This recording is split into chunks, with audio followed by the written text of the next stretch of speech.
نحمده ونصلي على رسوله الكريم اما بعد فاعوذ بالله من الشيطان الرجيم بسم الله الرحمن الرحيم رب اشرح لي صدري ويسر لي امري واحلل عقدة من لساني يفقهوا قولي رب زدنا علما اللهم فقهنا في الدين اللهم انا نسألك علما نافعا وعملا متقبلا ورزقا طيبا۔ اب اگلی 3 آیات جو ہیں وہ آخرت کے حالات پہ بیان کرتی ہیں۔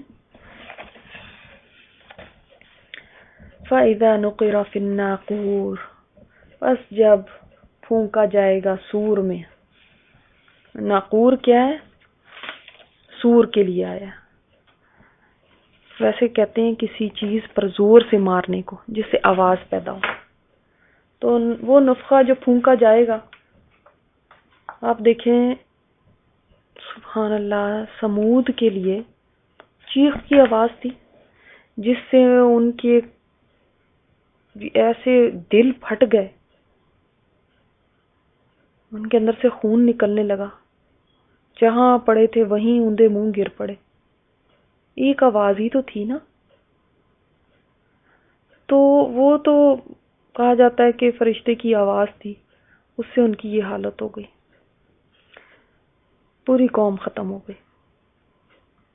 یہ تو ایک قوم تھی، وہ آواز کیا ہوگی کہ جس سے پوری کائنات کا بیلنس خراب ہو جائے گا، پوری کائنات کا، یعنی چاند، ستارے، آسمان، پہاڑ سب اپنی جگہ سے ہل جائیں گے۔ سوچیں اس آواز کی شدت کیا ہوگی کہ زمین تھر تھرانے لگے گی۔ آپ اس آواز کا اندازہ کر سکتے ہیں؟ ایک آواز ایسی تھی جس سے صرف انسانوں کا خاتمہ ہوا، وہ آواز کیسی ہوگی جس سے پوری کائنات کا خاتمہ ہو جائے گا؟ صرف اندازہ کر کے سوچیں اس آواز کو، اور وہ ختم نہیں ہوگی جب تک ہر چیز ٹوٹ پھوٹ کے تباہ نہ ہو جائے۔ وہ کون سی طاقت ہے جو اس دن اس آواز کو بند کر سکے؟ انسان کتنا کمزور ہے، آواز تک کو نہیں برداشت کر سکتا، اور یہ بھی نہیں کر سکتا کہ کوئی آواز ہو اور اس کو بند کرا دیا جائے، ورنہ کون چاہے گا کہ ایسی تباہی ہو؟ کون چاہے گا کہ قیامت آ جائے؟ اب دکھائیں سارے انسان اپنا زور، اب بند کریں اس سور کو۔ کتنی شدت ہوگی اس کے اندر، انٹینسٹی سوچ سکتے ہیں اس آواز کی، جس سے زمین میں زلزلہ آ جائے، جس سے پہاڑ ریزہ ریزہ ہو جائے، جس سے ستارے جھڑنے لگے۔ اسی لیے تو آپ صلی اللہ علیہ وسلم نے فرمایا کہ میں کیسے آرام سے رہوں جبکہ سور والے فرشتے نے اپنے منہ میں سور لے رکھا ہے اور پیشانی جھکائے ہوئے ہے، اللہ کے حکم کا منتظر ہے کہ کب حکم ہو اور وہ سور میں پھونک مار دے۔ صحابہ کرام نے آپ صلی اللہ علیہ وسلم سے پوچھا، یا رسول اللہ پھر ہمیں کیا حکم ہے آپ کا؟ فرمایا، کہو حسبنا اللہ و نعم الوکیل، علی اللہ توکلنا، یہ یعنی پڑھا کرو۔ تو فذالک یومئذ یوم عسیر، بس وہ دن جو ہے نا وہ بہت سخت ہوگا، بڑی سختی کا دن ہوگا۔ جس دن کے بارے میں اللہ پاک خود فرما دیں کہ وہ سخت دن ہوگا، اس کی سختی کا اندازہ لگائیں۔ اور علی الکافرین غیر یسیر، کافروں پہ تو آسان ہوگا ہی نہیں، کافروں کے لیے تو اتنا مشکل ہوگا۔ کیوں؟ اس لیے کہ اپنے کفر کی وجہ سے ان کو اپنا انجام سامنے نظر آ رہا ہوگا، لیکن بچنے کا کوئی راستہ نظر نہیں آئے گا۔ یہ تو نظر آ رہا ہوگا کیا ہونے والا ہے ہمارے ساتھ۔ اسی لیے تو وہ حدیث میں ہے کہ انسان کے اعمال کے مطابق اس کا پسینہ ہوگا، کسی کا پسینہ ٹخنوں تک ہوگا، کسی کا گھٹنوں تک ہوگا، کسی کا کمر تک ہوگا، اور کسی کو تو پسینے کی لگام دی گئی ہوگی، پسینہ اوپر تک پسینے میں ڈوبے ہوں گے۔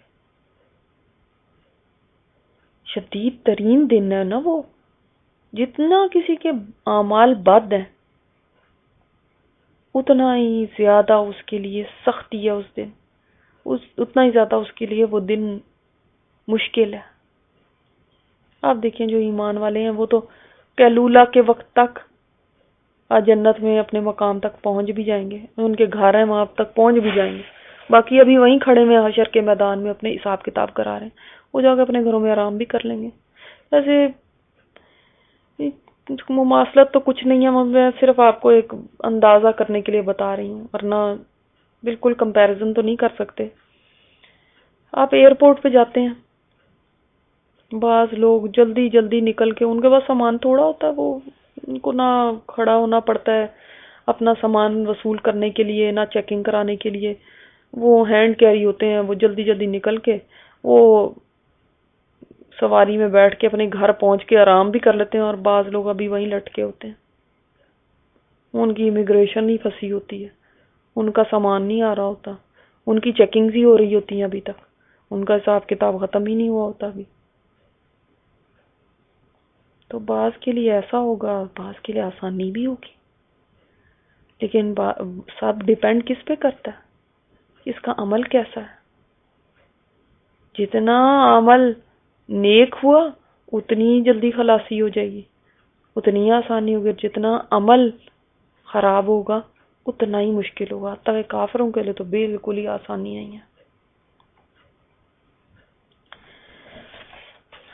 حضرت زرارہ بن اوفی رحمت اللہ علیہ جو بصرے کے قاضی تھے، وہ ایک مرتبہ اپنے مقتدیوں کو صبح کی نماز پڑھا رہے تھے، تو اسی صورت کی تلاوت کی. جب اس آیت پہ پہنچے نا، بے ساختہ زور سے ایک چیخ منہ سے نکل گئی اور گر پڑے. لوگوں نے دیکھا تو روح پرواز کر چکی تھی، یعنی ان کی جان نکل گئی صرف یہ سوچ کے کہ وہ دن اتنا سخت ہے، اتنا مشکل ہے. اور جو انکار کرنے والے ہیں نا، ان کے لیے تو بہت ہی مشکل ہے. ایک جواب پہ آتا ہے یقول الکافرون ھذا یوم عسر، کہ کافر کہیں گے یہ دن تو بہت بھاری دن ہے، سخت مشکل کا دن ہے. اس سے یہ بھی پتہ چلتا ہے نا کہ کچھ لوگوں کے لیے آسانی کا بھی تو دن ہوگا. وہ کون لوگ ہوں گے جن کے عمل اس مطابق ہوئے، جنہوں نے اس دن کی تیاری کی ہوئی تھی. جو اسٹوڈنٹ اپنی تیاری کر کے آتا ہے وہ بے فکر ہوتا ہے. گو ایک پریشانی تو ہوتی ہے، لیکن دل میں ایک اطمینان بھی ہوتا ہے کہ مجھے آتا ہے سب کچھ. اور جس اسٹوڈنٹ نے سارا سال نالائکی میں گزار دیا، کچھ تیاری نہیں کی، کچھ پڑھائی نہیں کی، اس دن اس کے پسینے کیسے چھوٹ رہے ہوتے. تو یہی حال ہوگا اس سے.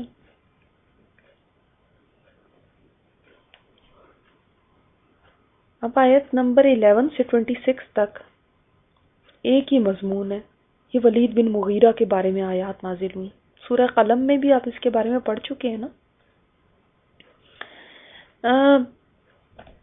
اس کے بارے میں کہا جاتا ہے کہ یہ ان لوگوں میں سے تھا، وہ لوگ جو ذرا ڈپلومیٹک سے ہوتے ہیں نا، جو ایک دم سامنے بہت مخالفت کے ساتھ بھی نہیں آتے، ذرا مصلحتانہ ان کا بیہیویئر رہتا ہے.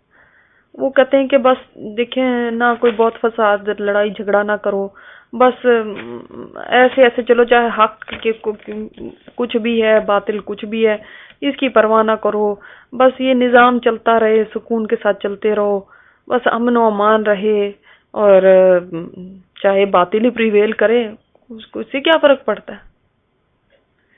تو وہ لوگ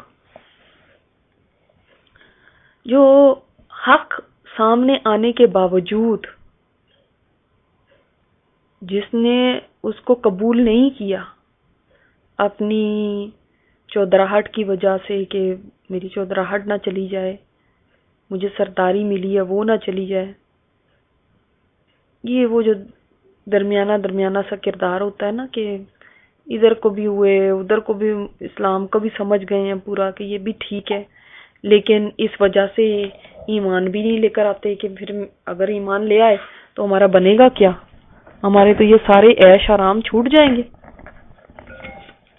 تو ایسے لوگوں کے لیے جن کا ایک مین کردار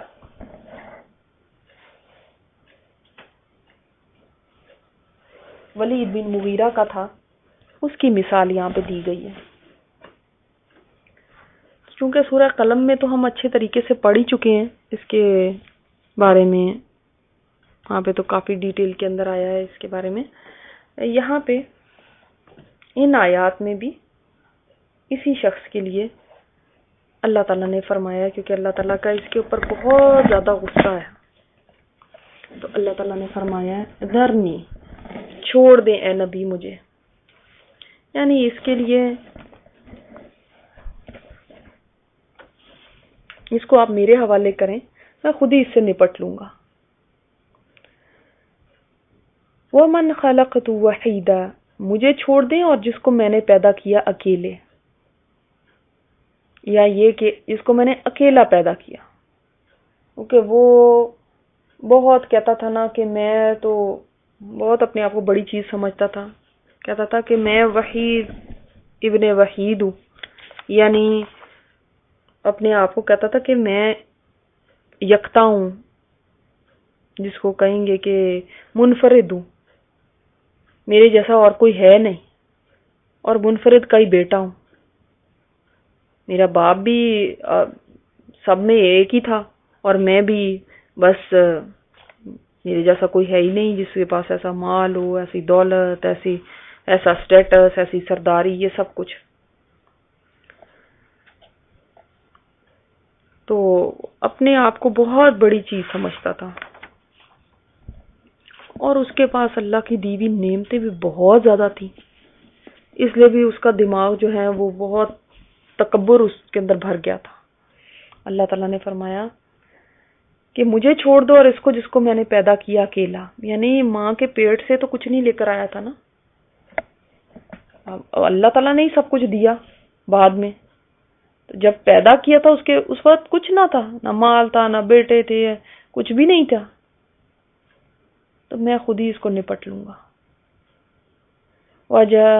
وَجَعَلْتُ لَهُ مَالًا مَمْدُودًا، اور میں نے بنایا اس کے لیے مال ممدود، میں نے اس کو اتنا مال کثرت سے اس کو دیا، اس کی زمینیں، جائیدادیں، باغات میلوں تک پھیلے ہوئے تھے، اتنا کچھ تھا اس کے پاس۔ کہا جاتا ہے کہ اس کی سالانہ آمدنی، سال کی آمدنی 1 کروڑ دینار تھی، 1 کروڑ، اور اس کے کھیت اور باغات کی آمدنی اور جو پیداوار آتی تھی نا کھیتوں سے، سارا سال آتی تھی، سردی گرمی کے ہر موسم میں۔ عرب کا سردار مانا جاتا تھا، لوگوں میں اس کا لقب تھا ریحانہ قریش، اور جیسے میں نے بتایا کہ خود بھی اپنے آپ کو کہتا تھا بڑے تکبر کے ساتھ، وحید ابن وحید، یکتا کا بیٹا یکتا، میرے جیسا کوئی ہے نہیں، نہ میرے باپ جیسا کوئی تھا۔ اب اس کے بعد کرنا کیا چاہیے تھا اس کو؟ تو بہت شکر گزار ہونا چاہیے تھا، حق سامنے آیا تھا تو وہ جس رب نے اس کو یہ سب نعمتیں دی ہیں اس کے دین کو ایکسیپٹ کر لینا چاہیے تھا، جبکہ اس نے پہچان بھی لیا تھا، لیکن اس کا کیا بیہیویئر ہوا وہ آگے ہم دیکھتے ہیں۔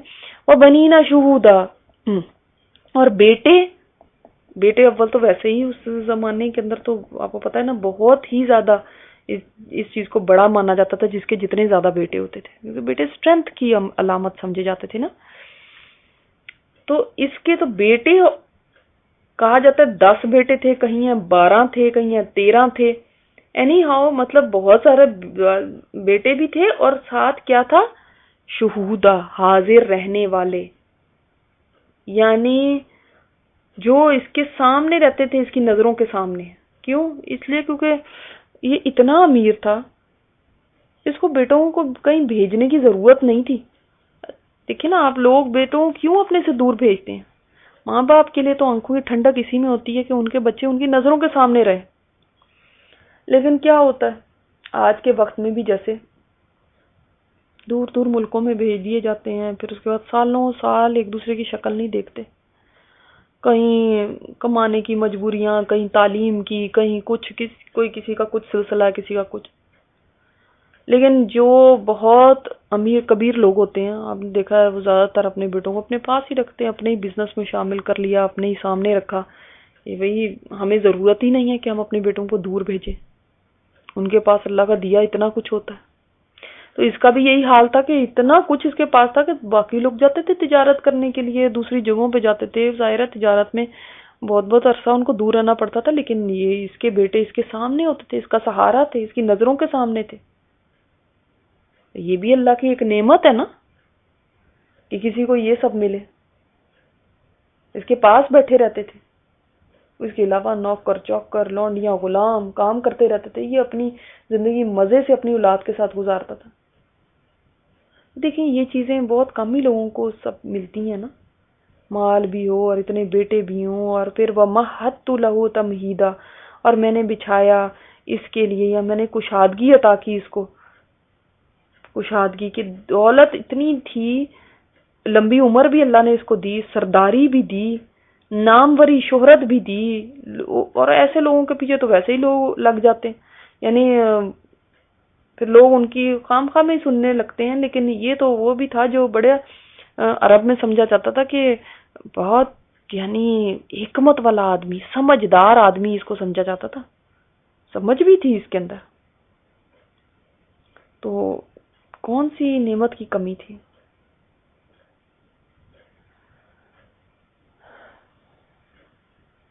تو ظاہر ہے لوگ بھی اس کی سنتے تھے کیونکہ سمجھدار تھا،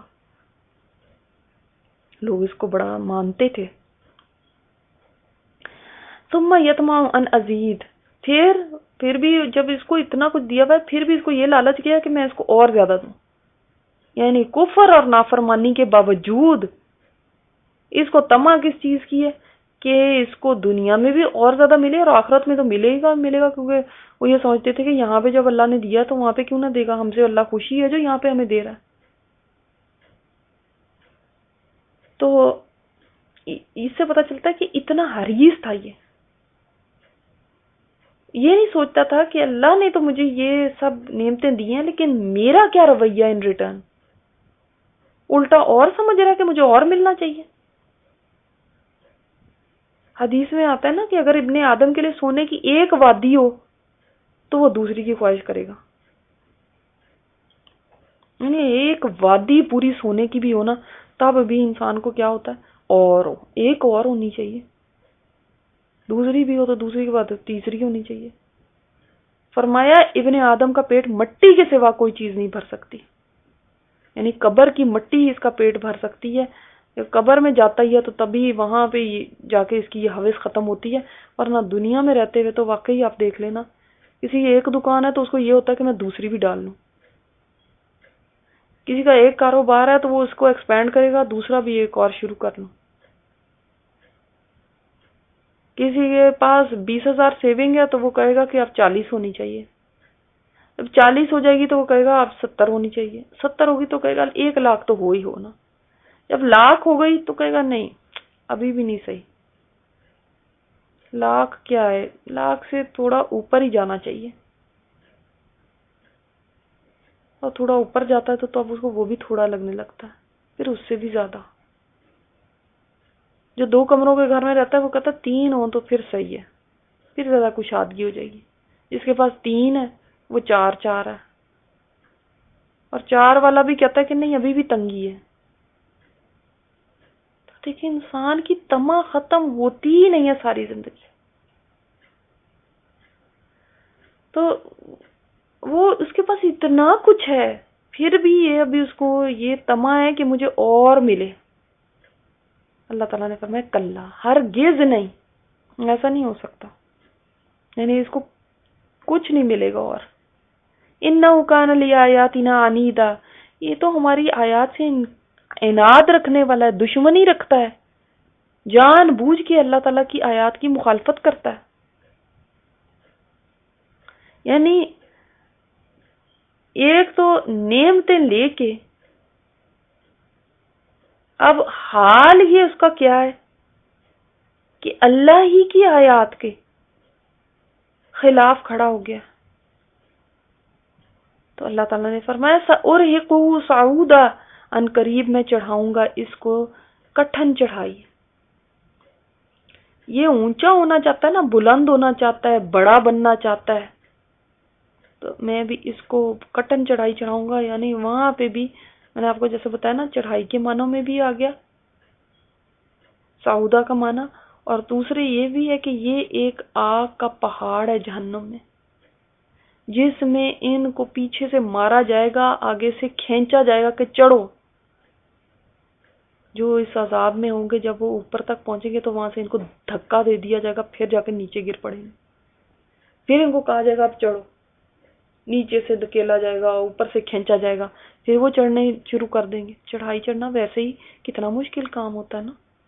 دنیا میں ویسے ہی آپ کو کوئی چڑھائی چڑھنے پڑے، سانس انسان کی پھول جاتی ہے، ٹانگیں جواب دینے لگتی ہیں، ہانپنے لگتا ہے. تو کہاں جہنم میں ایک آگ کے پہاڑ پہ چڑھنا. تو یہ عذاب اس کو مسلسل ہوتا رہے گا، کبھی آرام نہیں پائے گا. تو اللہ تعالیٰ نے بتا دیا کہ یہ تو کہتا ہے نا زیادہ ہو یہاں پہ اور زیادہ مال ملے. اب مال تو زیادہ نہیں ملے گا، اب سزا زیادہ ہوگی، عذاب میں ہی اضافہ ہوگا. سبحانک اللہم و بحمدک نشہد ان لا الہ الا انت نستغفرک و نتوب الیک.